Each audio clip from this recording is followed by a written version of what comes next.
Mesdames, Messieurs, bonsoir. Bienvenue sur la première pour ce 4e numéro de Rencontres et Traditions. Chaque année, le Ramadan rime avec bouleversement. En effet, dans les familles, dans les associations sportives, dans les entreprises ou encore chez les restaurateurs, chacun vit dans un rythme particulier. Ce soir, je vous amène à la rencontre de Salama, restauratrice du côté de Tsararano.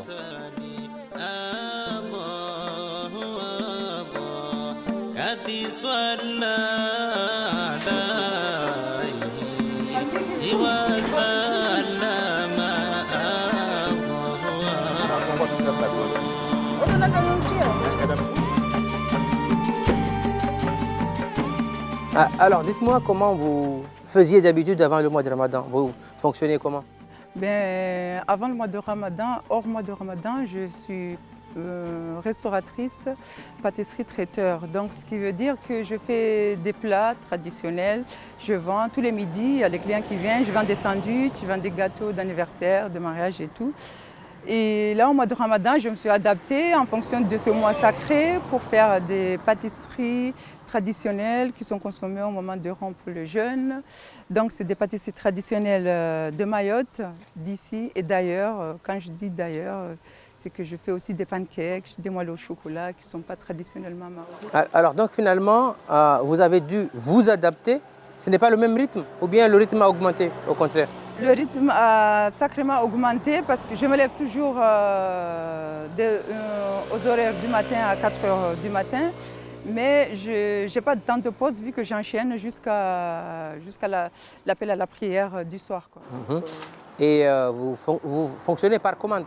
Je fonctionne beaucoup par commande téléphonique. Les gens, c'est-à-dire maintenant qu'ils ont goûté aux pâtisseries, ils préfèrent appeler pour être sûrs d'avoir leur commande à la sortie des bureaux, du travail. Donc c'est beaucoup, les gens, ils appellent beaucoup par téléphone. Donc comme ça, on les prépare à l'avance. Quand ils passent, ils récupèrent. Après, il y a des gens, les gens peuvent venir aussi hors téléphone pour... après, s'il y a des restes, ils en achètent. Donc s'il n'y en a pas, eh bien, ils en commandent. Voilà. Alors, c'est un peu paradoxal parce qu'on a vu d'autres restaurants qui ont fermé. Est-ce que vous comprenez cette fermeture, par exemple? Après, chacun son choix, mais moi, personnellement, je ne comprends pas les restaurants qui ferment parce que c'est notre métier, on vit avec. Donc, moi, j'ai envie de vivre de ce métier. Du coup, je me suis adaptée. Donc, ceux qui ferment, ça ne fait que influencer les clients vers chez moi. Quand est-ce que vous prenez vos congés? Je ne sais pas, on verra au moment venu s'il faut prendre des congés ou pas. Pour l'instant, je n'y pense pas aux congés, je travaille et puis voilà, on verra. Salama Faradji, merci de nous avoir reçus ici devant votre restaurant à Tsararano, en espérant qu'à la rupture du jeûne, on va se régaler avec tous ces bons gâteaux qu'on voit sur les tables. Merci à vous d'être passé me voir et j'espère que ça fera plaisir à tous ceux qui sont venus acheter et qui pourront revenir cette année, l'année prochaine, Inch'Allah. Puis voilà quoi. Puis voilà.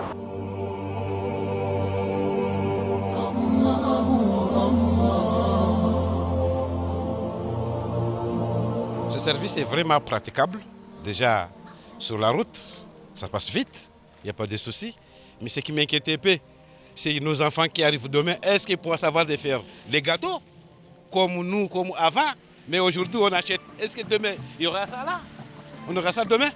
C'est ça qui m'inquiète un peu. Qui va le faire à la maison? Les mamans sont tous parties travailler. Les autres mamans, ils sont où ça? À la boutique, ils font les foires. Et ils travaillent dans la semaine.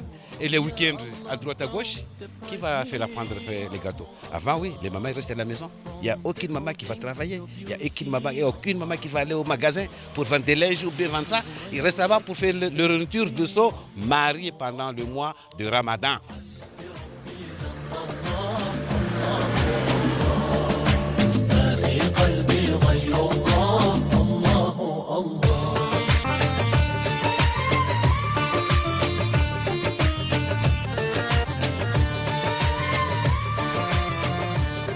Est-ce que j'arrive à faire le ramadan et aller en cours en même temps?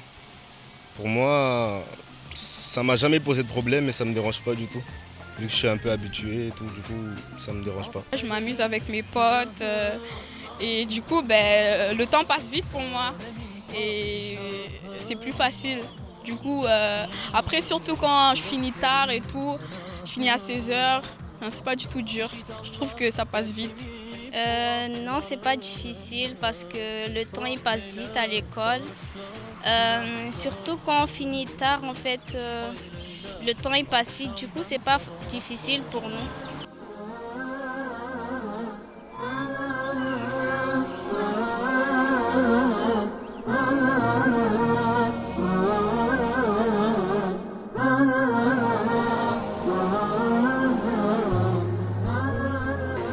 Je m'appelle Isaac Joubert, en fait, je viens d'ouvrir une boulangerie Malamani ici.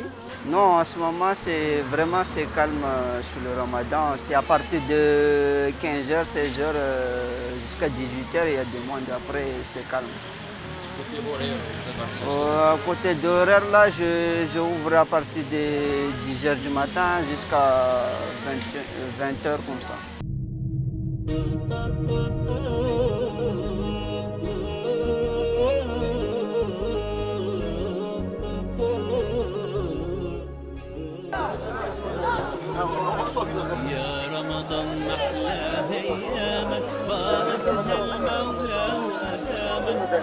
Nous sommes à présent au stade de Passamainti.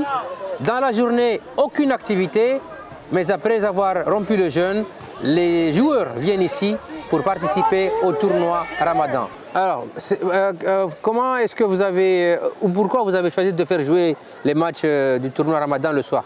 Nous avons choisi de faire jouer les matchs le soir parce qu'il y a plusieurs paramètres que nous prenons en compte, notamment la santé des joueurs. Pendant toute la journée, ils ne mangent pas, donc au niveau de la déshydratation. Au niveau aussi des blessures, on sait très bien que ne pas manger toute la journée ni boire, les risques de blessures s'accentuent. Donc c'est par rapport à tout ça qu'on a préféré s'adapter et vu qu'on a la lumière, de faire jouer les matchs en nocturne. Alors, est-ce qu'on peut dire que le sport peut se faire pendant le mois de Ramadan? Bien sûr, ça peut se faire pendant le mois de Ramadan. Nous ici, on fait des tournois omnisports, hand, basket et foot. Et il y a une centaine de personnes qui jouent, même les filles aussi. On a organisé des tournois pour les filles et tout le monde est là après le rang du jeûne et ça se passe très bien. Vous n'êtes pas fatigué? Non, parce que faire le ramadan, ça se termine à 17h, 18h. Donc à partir de 18h, on a le temps de manger, de bien digérer, vu que le sport, c'est à partir de 20h, 21h. Donc là, on a vraiment le temps de bien se reposer pour prendre la force et venir jouer. Et c'est comme ça tous les soirs? La plupart du temps, oui, c'est soit 19h30 jusqu'à 21h et 21h jusqu'à 23h les matchs. Donc après, voilà, on a vraiment le temps de bien se reposer, de bien digérer et de venir faire le sport.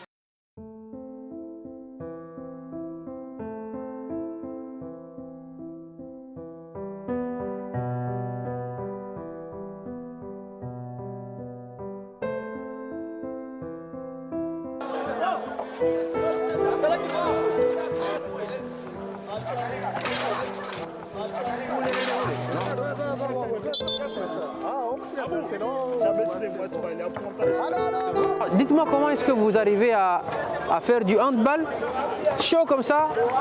Pas très fatigué déjà?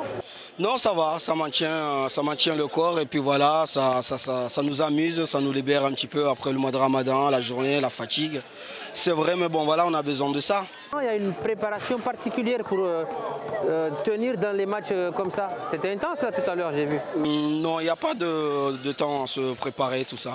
Il y en a qui vont au travail, quand ils sortent du travail, ils savent que voilà, à 19h30 ça joue. Et dès qu'ils sont prêts, ils se préparent et on se rejoint tous au terrain. Voilà.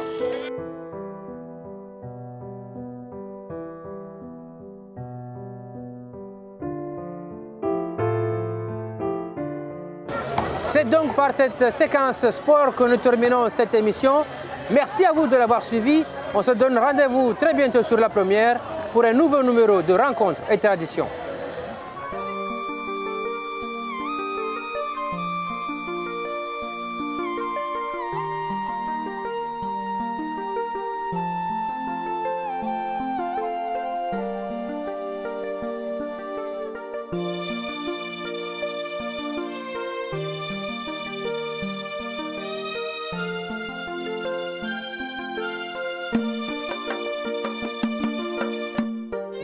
سليم